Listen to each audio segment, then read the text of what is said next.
Hey,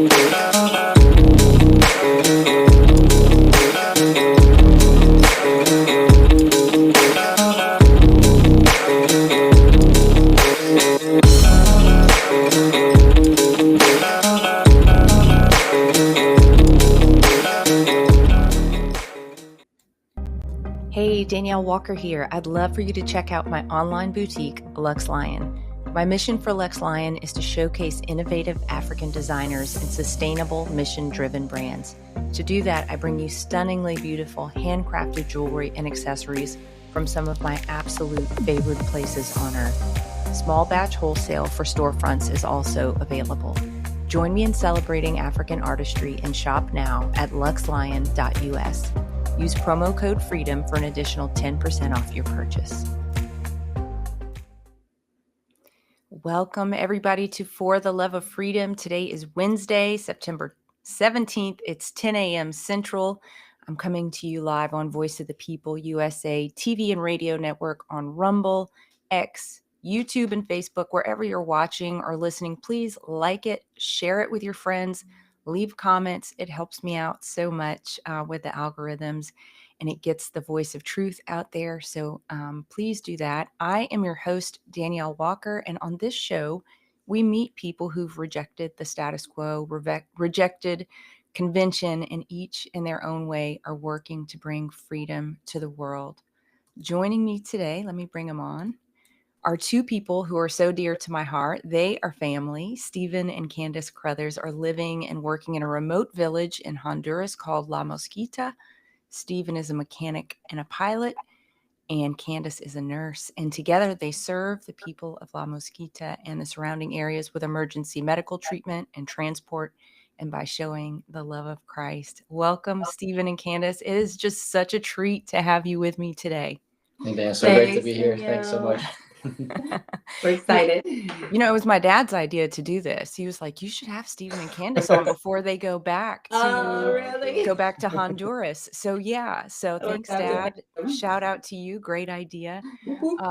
Well, I love to start out the show and frame it with a scripture. And today's scripture is Acts 1:8. It'll be a very familiar passage to you. It says, I promise you this, the Holy Spirit will come upon you, and you will be seized with power, and you will be my messengers to Jerusalem, throughout Judea, the distant provinces, even to the remotest places on earth.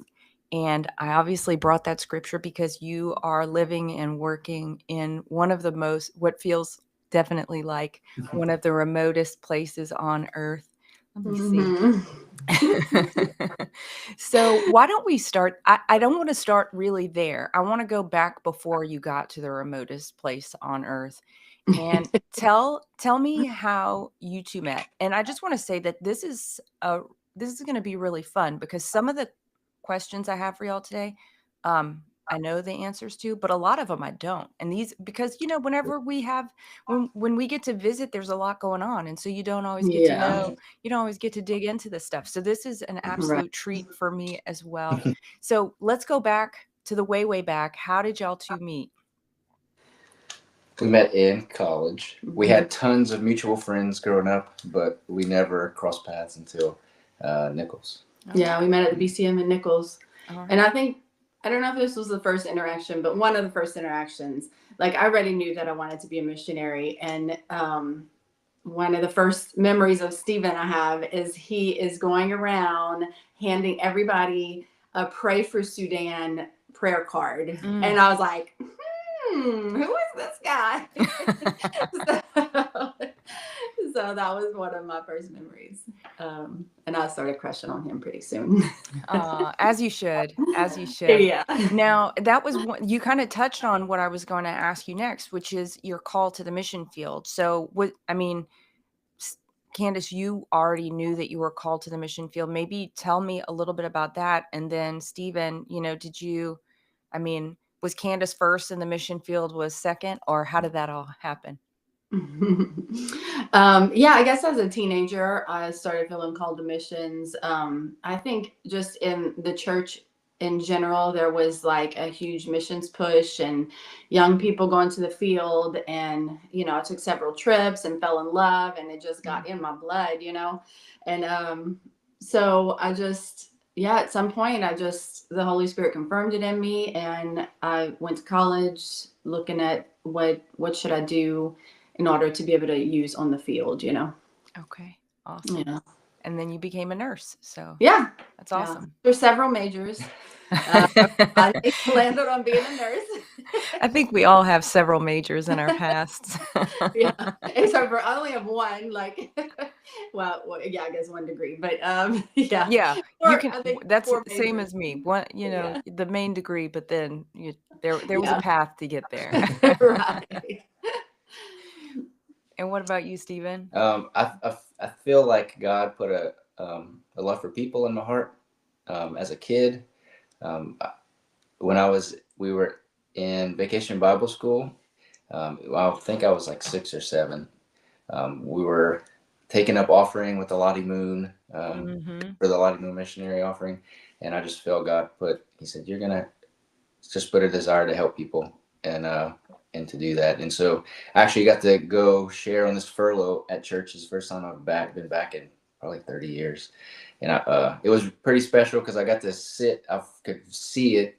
And I got to sit in the seat where I feel like God put the love and the call in my heart, and just to share with the congregation there and that the things they're doing are special. Mm-hmm. And sometimes it feels like, the little things that you do, and even for Sherry, for sharing Vacation Bible School with the kids, sometimes it doesn't feel like they're listening, they're just all over the place, but the things that they're doing are making an impact. Mm-hmm. And for the kids there too, even at a young. Amazing. So a full circle moment. Yeah, it's pretty neat. That is so cool. And for the viewers, Stephen and I grew up together since we were teeny tiny. Stephen lived in my house for a while. He's part of the family. They're part of the family. We met Candace shortly after you met Candace, because you brought her around. Mm-hmm. So anyway, it's just this is. And y'all were in our wedding. Yes, exactly. Yeah. Exactly. This is such a special opportunity for me. So let's talk a little bit about La Mosquita. Am I saying it correctly? La Mosquita? La Mosquita. Yeah, La Mosquita. Oh, Mosquita. Okay. Mm-hmm. I feel like, down here in South Louisiana, we feel like we live in the land of La Mosquita. So yeah. Yeah. But tell us about it. What's the place like? The people like? Tell us about your work and home setup. Just for people who have absolutely no idea what living in a remote village in Central America, America would be like. La Mosquita is basically like another country it's in Honduras, but it's a forgotten place by the government, and they don't get any real help from them. There's one real hospital in the capital town with about maybe 2 miles of paved road in all of La Mosquita. And we live about 70 miles from the biggest town there, the capital town, that has about a 5,000 foot gravel runway. And it takes us on average about 4 hours to get there. That's where we get all of our groceries. And if we need some stuff, hardware things, or just basic stuff, we can get there. 4 hours to the closest grocery. Yeah. Mm-hmm. Yeah. So, I just want to underscore that. Yeah. But it's only, so normally here in the States, you can get there, maybe an hour, a half, maybe tops. But yeah, it is just everyone there is, they seem pretty content. Yeah, it's a very poor people, poor culture. They don't have a lot of means. They have crops. Yeah, they work their crops. That's how they, they live off their own crops. And they make probably on average like $8 to $10 a day is a normal. If they work. Yeah, if they have a job, it's there's not a lot of job opportunities in our village.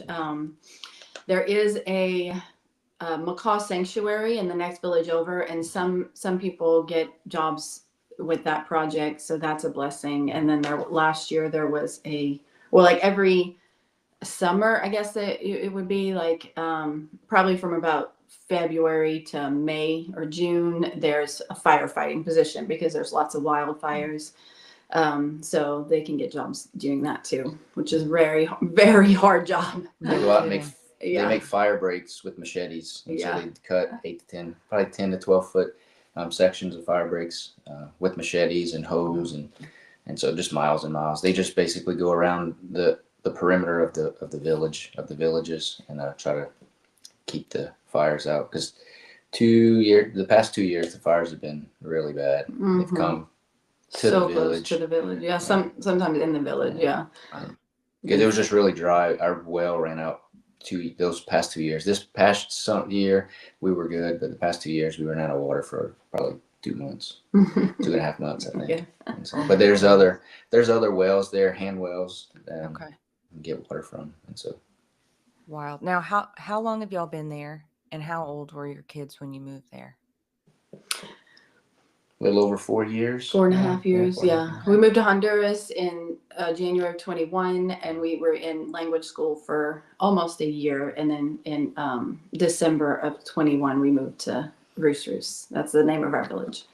Okay. So yeah, almost 4 years in Roosters. Mm-hmm. Milo was 14. So your oldest was 14 and your youngest was 3. 3. Okay. Mm-hmm. Crazy. Now, when were you nervous about bringing your kids? Yeah, I mean, yeah, up to an extent. I mean, I guess the years leading up to us moving, like God really had to do a lot in my heart, just as in trusting him and believing that he was going to keep us. And, I mean, even not just the safety issue, but the giving up of a culture, playing sports and having friends. And I mean, we were always homeschooled, but like having co-ops or, anything like that, we also had to trust God in that he was going to, we knew we were moving to a remote place. Like, how are our kids going to do? Like, are they going to be okay? Are they going to be depressed? Or they're, those are all things we had to think about and wrestle with and decide to trust God in, And how's it working? How Great. Are you doing? Yeah. Our oldest one, Mila, she would probably say she wants to go back too, but they're ready. They're saying, I'm ready to go home now, they, the kids in the village, they play with the kids in the village. So, I mean, even though it's a very small village, they have good relationship with the kids and the teens there. And they just like the slow pace of life that we have over there. So definitely not city folk, and it works out really good. Yeah. Now, when people think about missionaries, I think you think about holding church services, maybe going door to door to tell people about Jesus. What does it look like in your life? Because I think, with you being a pilot and a nurse, maybe there's a different emphasis there. Yeah, we have a couple different, we can have a different reach for people. Our main tool is the airplane, but we just use it as a tool to share the love of Jesus with the people. And so when people need medical care, there's no access there, no advanced care. And so we're able to take them into the city, which would take 2+ days. We can do it in about 2 hours. But each flight, we try to pray with the family and just give them hope and, just connect with them and encourage them to love Jesus and trust him in things. And the clinic is a really good area for us. Candace is able to, she spends time with the patients there and is able to have one-on-one time. And so there's opportunities there to just be able to sit and they're one thing about the culture is they're not like us. They're not task oriented. It's a very people and time just culture. So they know how to sit and just listen and talk. And so that's one thing we're learning. But it's really good to be able to share because they're usually receptive to listen. And so it gives opportunities to share. Yeah. And how's the language barrier? Well, we most people in our village speak Spanish. In La Mosquitia, the languages are Mosquito and Spanish. So the majority of the people that live in the Honduras side of La Mosquitia speak Spanish also. But we live about 5 miles from Nicaragua. And so we get a lot of patients from that travel from Nicaragua and come to the clinic. So a lot of those people don't speak Spanish, so we have to, of course, have a translator. But like I said, most of the people in the village speak both, so it's easy to have a translator. Okay. And what's the reception been of y'all being there by the local people? How have they received you? They've been very gracious, and they're excited to have the airplane back, because it had been probably about 5 or 6 years since the previous missionary. They retired. So there was no airplane for about 5 or 6 years. So when we came, we may not always hear what people are actually saying, but sure. Sometimes that's for the best, right? But I think the large majority are super grateful and realize that it's a huge blessing to have the airplane, to have the free clinic, for access to medical care. So yeah, but it is also a culture that you have to develop relationship always. It's not like us. We cannot see people for, months and months and just pick up where you left off. Everybody's busy, but they're like, if it's been a couple of weeks since I've seen somebody, they're like withdrawn. And I'm like, oh man, you got to kind of like draw it out again. And so it's, it takes a lot of cultivating relationships for sure. Wow. And share some stories. I know y'all have so many. Talk a little bit about some of maybe a rescue mission, and then, share some funny stuff too, because I know there's got to be some really hysterical moments based on just the cultural differences and, your view of things has got to be coming from such a different place. To start out with, just share some stories. Share about Doris. Yeah. Oh yeah, this is probably one of our favorite stories. There was, so last year we had a doctor come visit, and she was teaching us cervical checks, to a certain way to do cervical checks to screen for cancer. And she said, hey, y'all have an ultrasound machine? And we did, but it was like from the 70s. And I mean, I'm a nurse. So I don't do ultrasound. I'm not familiar with it. I don't know what I'm looking at, but especially on this machine was just blur. I had no clue. So she was like, you know what? I have a nonprofit where I gift other nonprofits that work in poor communities ultrasound machines. And so she brought us a portable ultrasound machine and trained me on it. And so I started doing a lot of pregnant women. I started just trying to learn and see what I could see. So one day we had one of our pregnant girls came in, and she was bleeding because she had fallen, slipped in some mud, and done like a split. And she was bleeding. So I took the ultrasound machine out. She was probably about 5 months, not very far along, and not really far enough along like that the baby would be viable if something was happening, So we did the ultrasound machine. We did the ultrasound, and it showed that she had placenta previa, which means the placenta was over the cervix, had grown over the cervix, and she had an abruption. So it had detached from the uterus, and it wasn't a complete abruption, but it was a very large abruption. So we called ahead to the hospital. It was at night, so we couldn't fly the plane, but Stephen packed up the truck, put her in the truck, and we sent her with some fluids. And I called ahead and said, look, we have this abruption. This is a medical emergency. So when he got there 5 hours later, the miracle was that God sustained her life through that very rough trip. I mean, she was bleeding. She was so weak by the time she got there, but they knew they had heard, we had called ahead and they knew what was happening, and they were ready for her in surgery. They gave her IV fluids. The baby didn't make it because she wasn't far enough along, but Doris's life was saved through that. And I just was so just in awe that God, like we just see that he's always preparing the way for himself, like he makes provision for whatever his plans are. And so that he would give us that he would prepare that way, and that he would just show Doris his care for her in that just very hard and traumatic time. It was just such a blessing to see that and to be a part of that. And she recovered well, and she's doing well now. So praise God. We just praise God for that. Wonderful. His provision. Yeah. Yeah. And you go ahead, Steve. No, you good. I had a different story, but you can go ahead. Yeah, no, go ahead with your other story. It was it was a guy in about his mid-20s. He came in late one night, and his horse had bucked, and his saddle hit him in the stomach, and so he was hurting really bad. And he came in, and we had the ultrasound in, and we were just kind of seeing, and it looked like he might have had a liver laceration, but we weren't sure.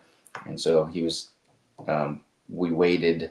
At that time, our base vehicle was broken, and so we didn't have an option to leave at night.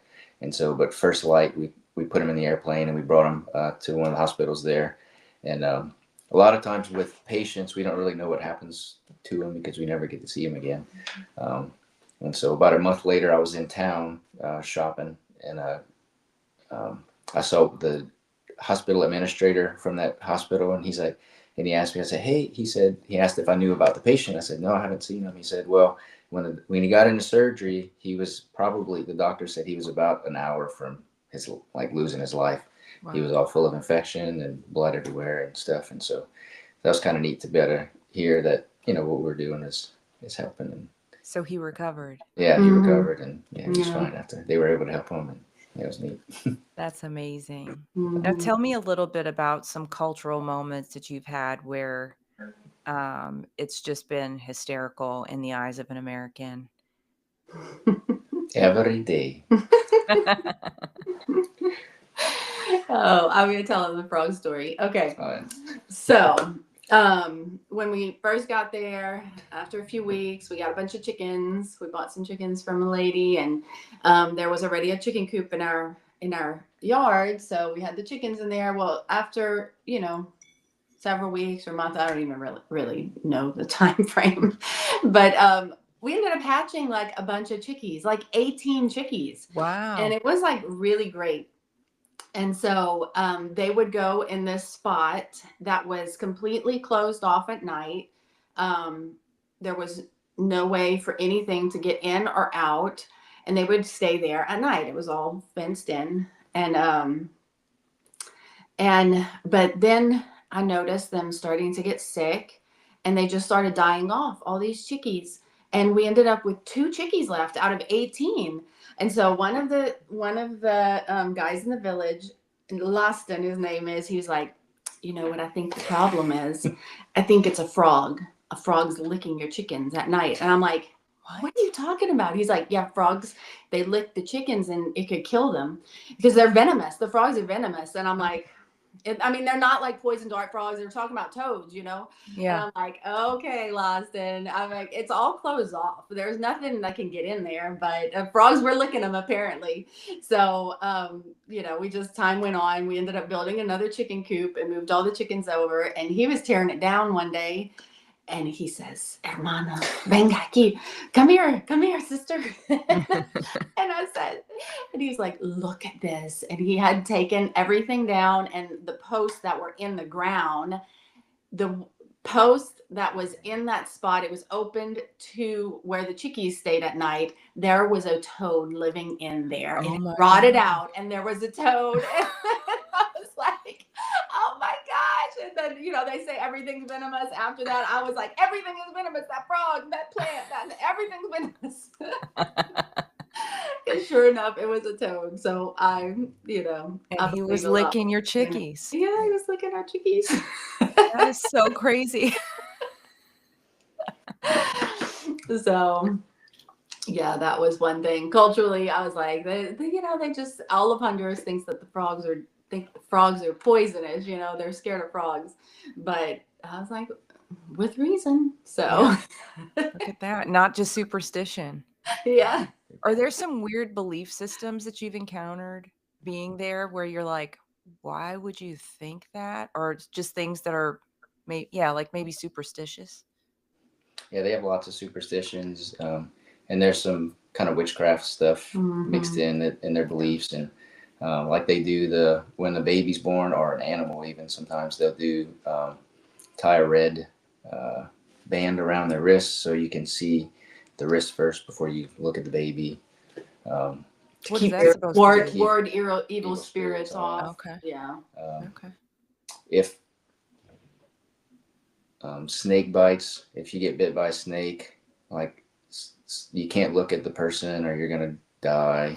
Yeah, like pregnant women can't look at a person. So there was one woman who her 1.5-year-old got bit by a snake, and she was in there, but she would not look at him because she was pregnant, and she was like, my baby's gonna die if I look at him. So she was like very standoffish and not wanting to interact with her son who was bitten by a snake because she thought her baby in utero was gonna die. So I mean, there's lots of like what we would call old wives' tales. People will say, if this I'm kind of not thinking. I can't think of like anything in particular, but like us, we have if you walk under a ladder or if a black cat walks in front of you, things like that nobody really believes that, but people say that, Yeah. So there's things like that, but there are more serious things like the snake thing. We've had a worker, a cattle ranch owner, his worker got bit by a snake and he needed to be transported to the hospital in the airplane, and he did not want to get in the airplane with him. He's like, I can't get in, I'm gonna die. Because the guy's gotten bit who's his wife, because it's something about pregnant women. Yeah, but they do say that snakes will chase after pregnant women, and I mean, I don't know, that might actually be something because of hormones. I wouldn't totally discount that one, but people say that, so I'm like, that might actually be true. I could see how that could be. Yeah, definitely. Well, it also seems kind of biblical. Yeah, that's true. Yeah, I think that's in Revelations. Now, Candace, you have made a great friend who is your Uber Eats driver. Would you talk about it? Yes. Yeah, so when we first moved to Roost, Stephen and Brad, our teammate, they were going at least every 2 weeks to go get groceries, take that 5 hour. At that point, it was 5 to 6 hour drive because the roads were bad. And they were going every 2 weeks about to get groceries. And then not too long, probably several months into living there, we met Guy Rai. And he used to work for MAG. He used to be the administrator for the hospital, or our clinic in Roost. And then he's a pastor. And so, but he also has a ranch past our village. So he comes with his cattle truck empty, fills up with cattle, and then goes back to Lempira. And so he was like, look, if y'all ever need anything, I can pick up your groceries. I can go to the hardware store for you. So now we WhatsApp our grocery list, which I just did this morning because we're about to head back. And he goes pick it up and drops it off. And it's like Instacart of La Mosquitia. In a cattle truck, but I'm not complaining. No, and did it come? I think I saw a video that you shared of it coming over in a boat. No, he transported some cattle in a boat. He transported cattle in a boat. Yeah, some wild stuff, man. Yeah, I have no idea. I would love to go on that trip with them to see how they get them in and out. Oh my gosh. It's a 25-foot boat, probably, huh? Yeah, that's like 3 feet wide. 3 feet wide, enough to fit 2 cows side by side. I would not want to be in that boat, Stephen. I would not. One false move, one angry cow, and you're in the water. Yes. Well, y'all have touched a little bit about, or Candace, you have, about the Lord's teaching you to trust him with your kids. Would you talk maybe a little bit about some of the things he's taught you outside of that, about trusting him in a foreign place, so far away from family, so far away from convenience? I feel like a lot of it, you know, your life just has to be kind of holding on loosely, if you hold on at all. Yeah. Yeah, I think everything is it's not just being flexible, it's being fluid. You know, things change so quickly, you know, and especially the nature of what we do is, you know, I mean, you just have to be ready at any time, you know, something comes in the village that you, I mean, you're just doing life as normal, and then, you know, all of a sudden you're 100 miles an hour, you know. So yeah, I think that's one thing that God has taught us. I mean, when we first moved there, it was the kids really adjusted probably faster than I did. They fell in love and they were like, we love this place, wide open spaces. They were getting to play all the time. But it took me a little while to find contentment. And so I wrestled with that for a while just because, you know, I missed going to meet my friends at coffee shops, or, you know, just being able to go to the grocery store anytime I wanted, you know. Yeah.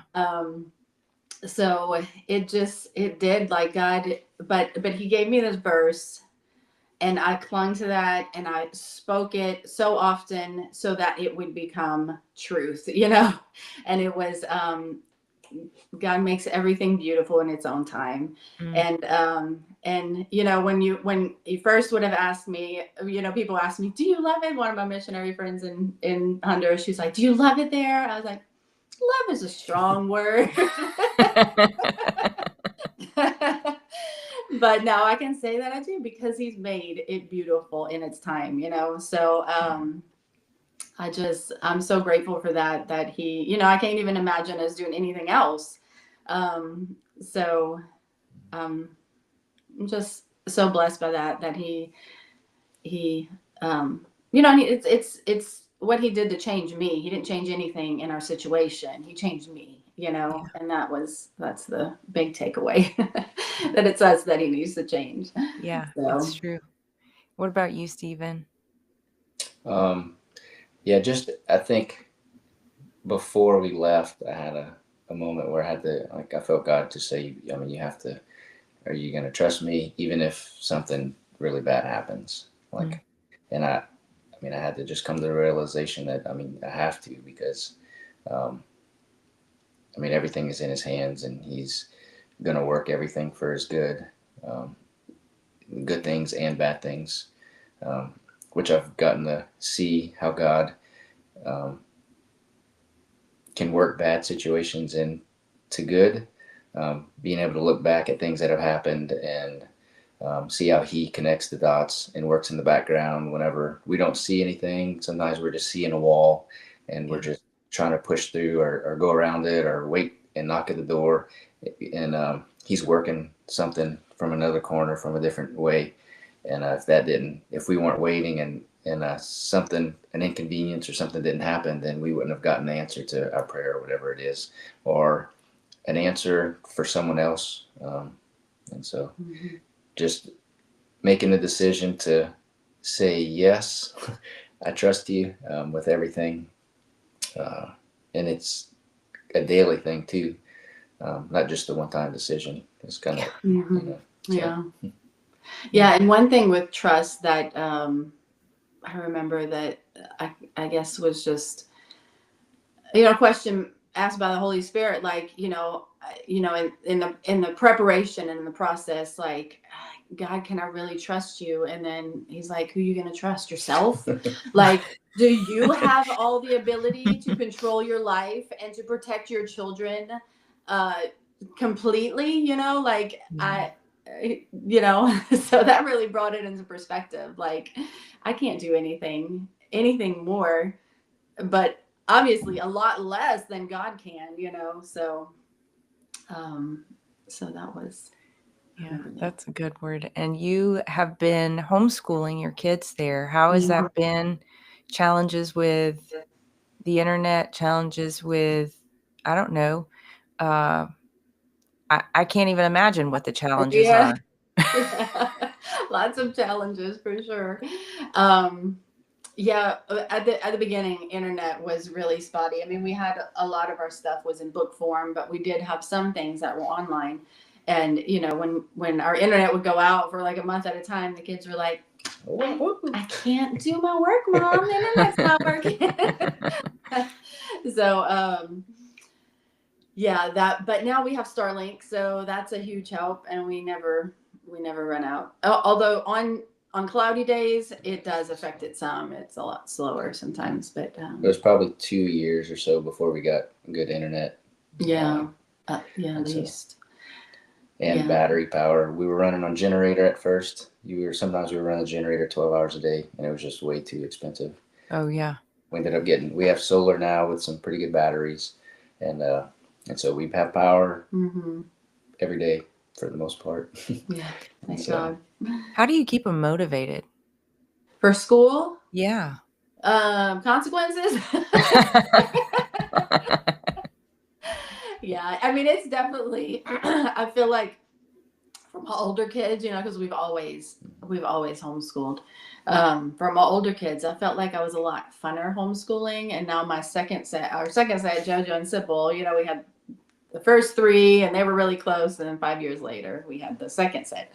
So I'm like, man, I'm not as fun of a homeschool mom as I used to be. So I'm like, let's just get this done. Because it's really hard to balance. For me, it's hard to balance the ministry and the people who always need you, and trying to get your kids. So this year, I think I did a better job than previous years of like putting boundaries and saying, hey, look, no, I can't come in right now. I can't go to the clinic, or they're going to have to wait, if it was an emergency. Yeah. Sorry, I'm schooling with my kids right now, So I did a better job with that this year, and so last year. So I think this year my focus is going to be just to be to do funner stuff with my little kids. Well, I think that's an excellent thing. And I can't imagine, I mean, you got to give yourself some grace in that too, because you talked about how much the local people require kind of continual relationships. So it's got to be a really hard thing to balance, like saying, how do I put up boundaries? How do I say no if I know that maybe this boundary is going to cause me, a little more difficulty in connecting the next time I talk to them or something. Yeah. And I think it's also just being upfront and honest with people, like, like not expecting them to know and understand what we're doing, but just saying, hey, look, I this is what I'm working on right now. I need to be able to do this, and then, I think what I've noticed is that, if they may not have understood what you were doing before, and then you explain it, and they're like, oh, well, that makes sense. Okay. Yeah, go ahead, So, yeah. But you have to, because they don't know they don't know boundaries, and if they need something, they're gonna come to you and just say, hey. And you could be in the middle of surgery, like doing something, and they'll just go to, hey, can you help me with this? No, they really don't. I mean, but that's their culture. They're just always at each other's houses. Like, I remember our nurse, she's Mesquita, and she was sick one weekend, and she was like aching, she was in bed, but there were kids in her house, like village kids, just hanging out and playing at her house. And I'm like, Sulema, why are you letting all these kids in your house? She's like, oh, they just always come over. And so it's just different. I mean, they're just very communal, and they just are at each other's house all the time and visiting, and it doesn't, there really are not many boundaries. And I don't think in this culture, there's even a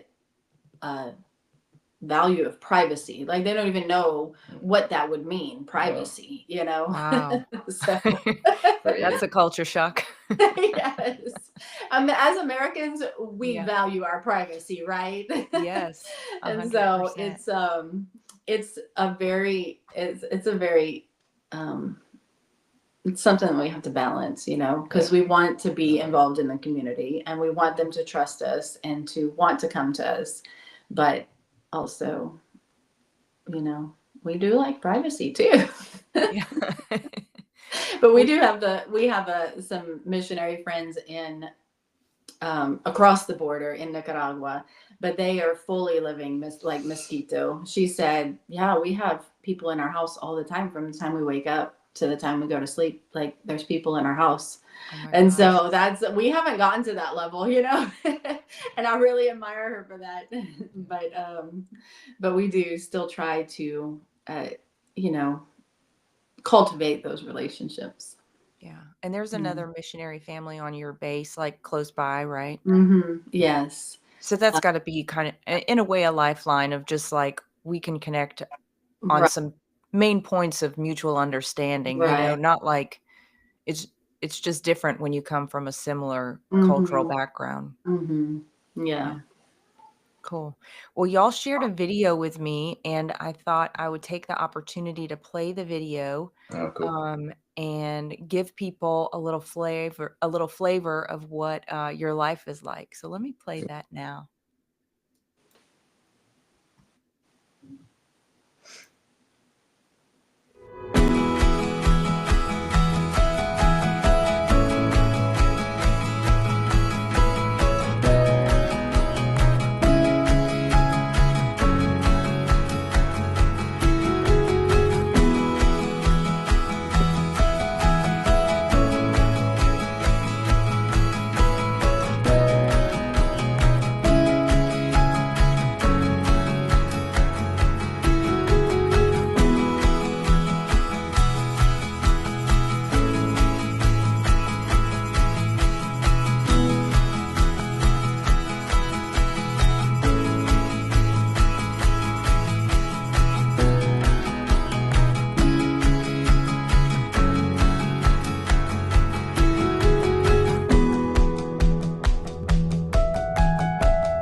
What beautiful people, what beautiful Yeah. country. I mean, it's just amazing. And one thing I was really struck by is that it's not a convenient place to live. I can see that.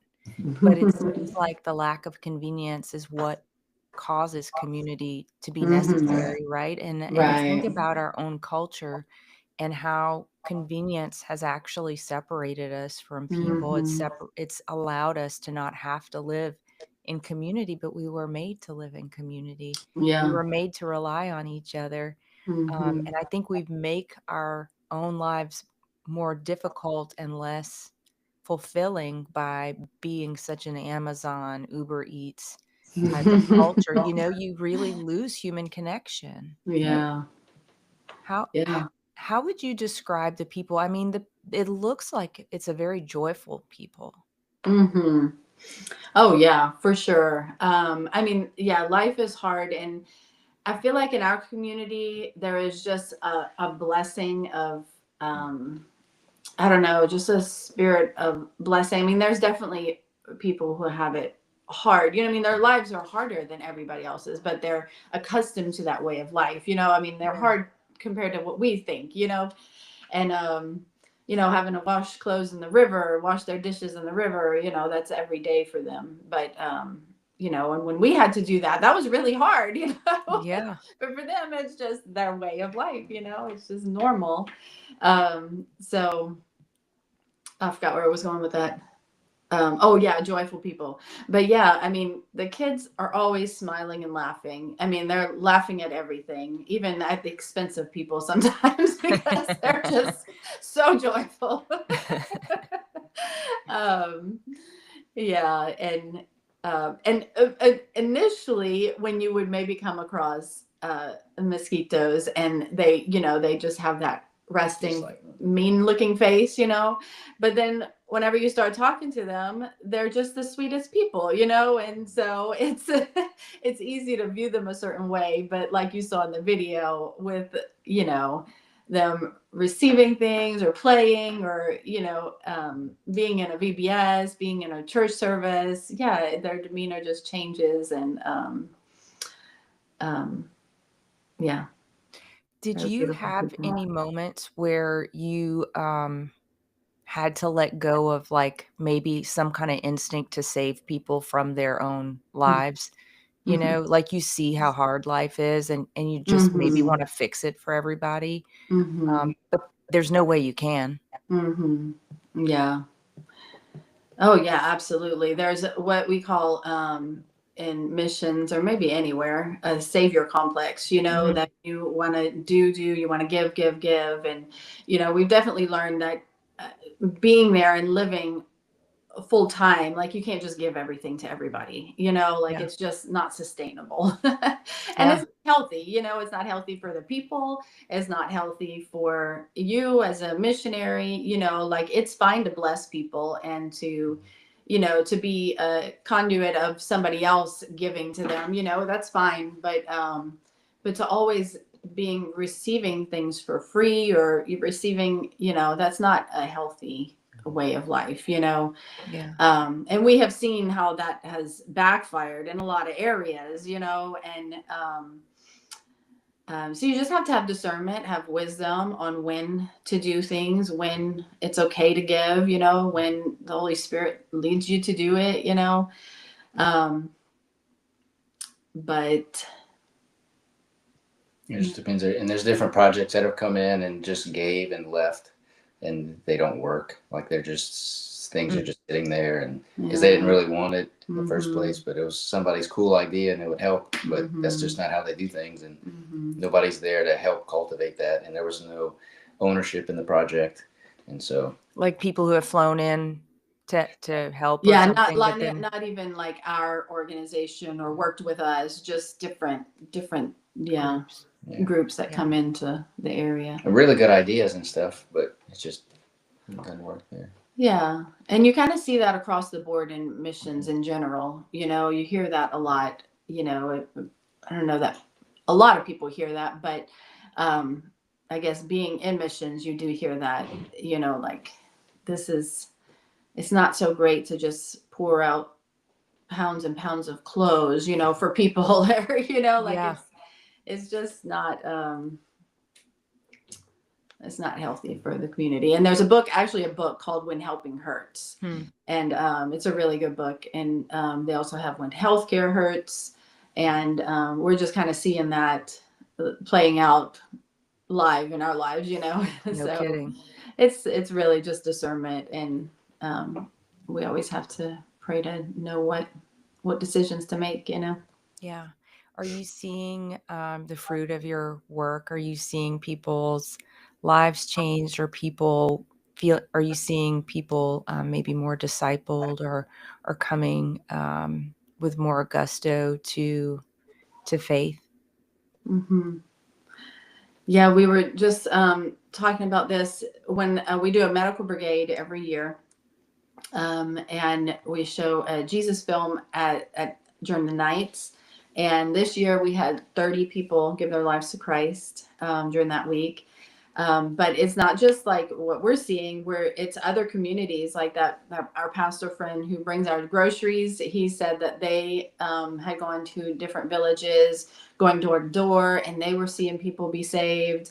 And another village about an hour from us had some night crusades, and they were seeing people be saved. So yeah, I mean, God's moving, even though, on the day to day, we kind of feel like, what are you doing, God? But, Yeah. Looking back, we're just seeing God change little by little, in the video, we had hosted a marriage conference. We had 2 pastors and their wives come in from the interior in Honduras, and we did a marriage conference, and that was a big deal because they don't really have those, there's no marriage conferences happening. There's a lot of church conferences, but with the specific context of marriage, they don't have that. And so there's a lot of most people aren't married, even though they might have been with each other for a long time. They're not married. But after that, at the end of the year, last year, there were 5 couples who committed to marriage. They had wedding ceremonies, and they committed after years of being together. So that Amazing. was Hey, Sybil. She's showing us her loose tooth. It's about to fall out. Okay. Yeah. All right. We'll do that after. Okay.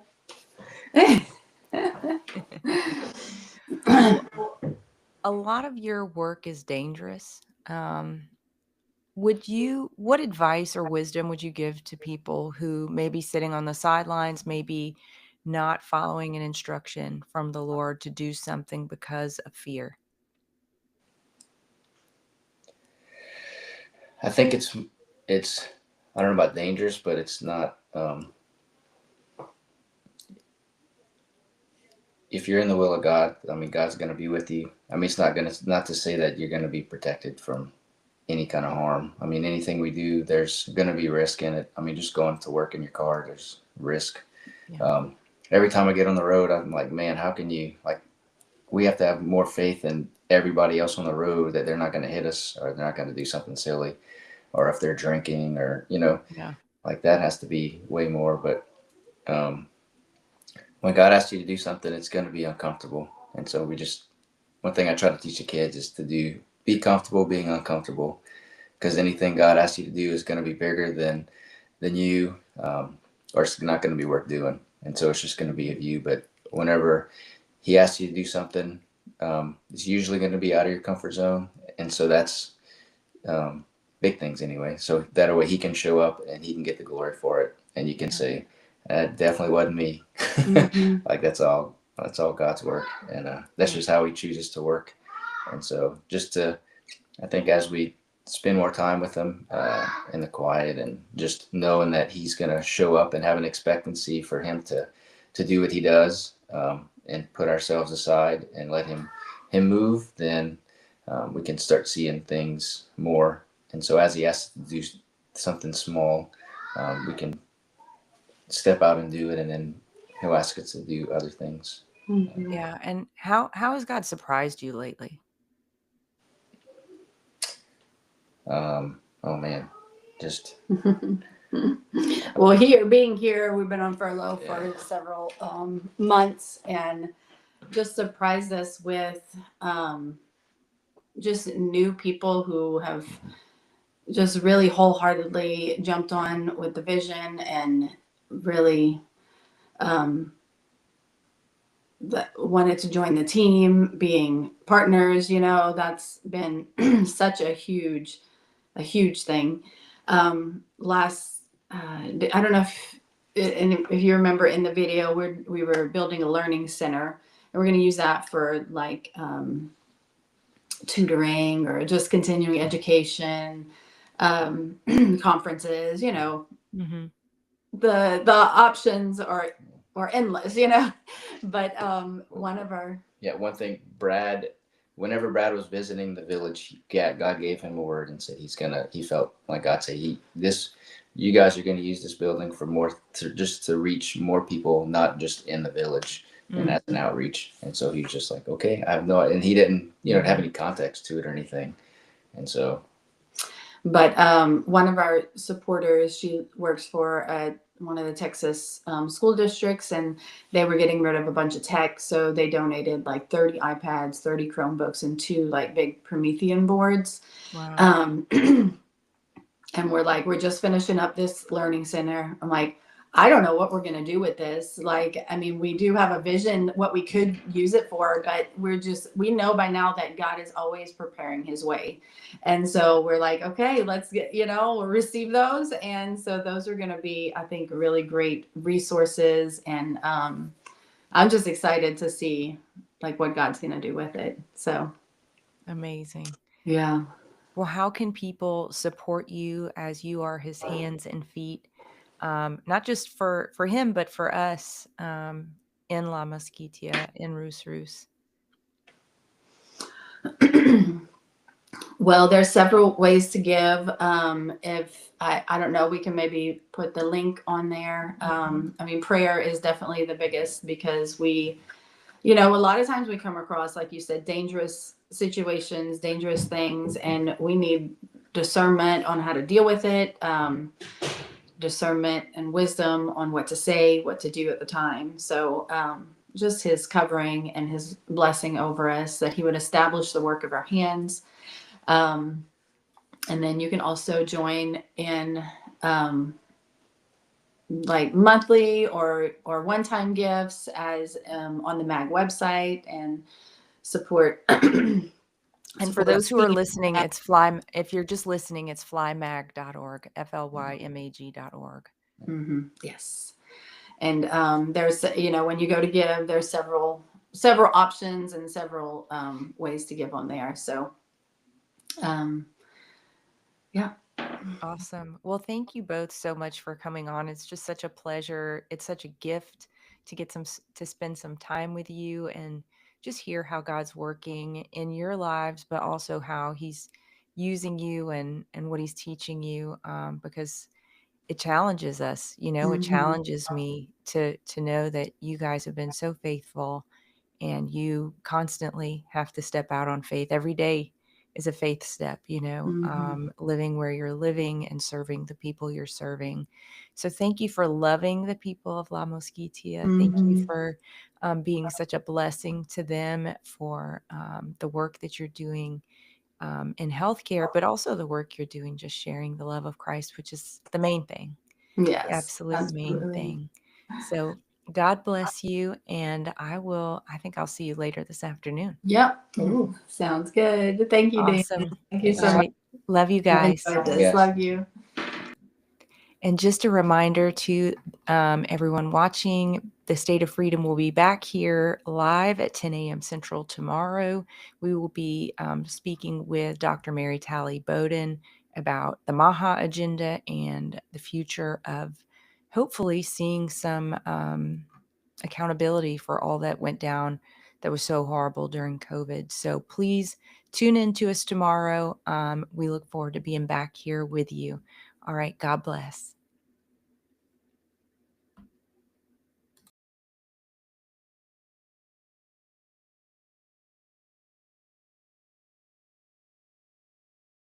The secret to losing weight 2 times faster has gone viral.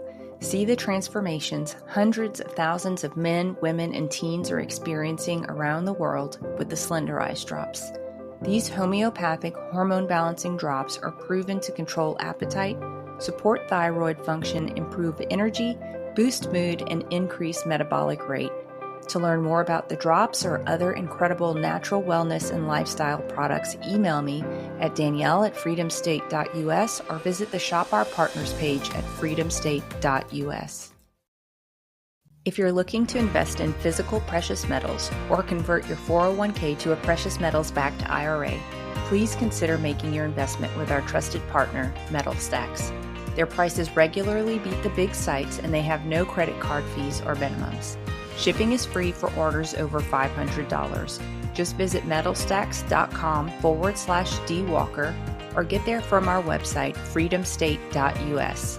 If you're interested in the IRA conversion, drop me a message at danielle@freedomstate.us and I can get you connected with their white glove service. Thanks for joining me today on For the Love of Freedom. It is an honor and a true privilege to get to spend some time with you. If you're looking for other episodes of this show, you can find them on all of the State of Freedom platforms. And a reminder that this show is live on Wednesdays at 10 a.m. Central. God bless.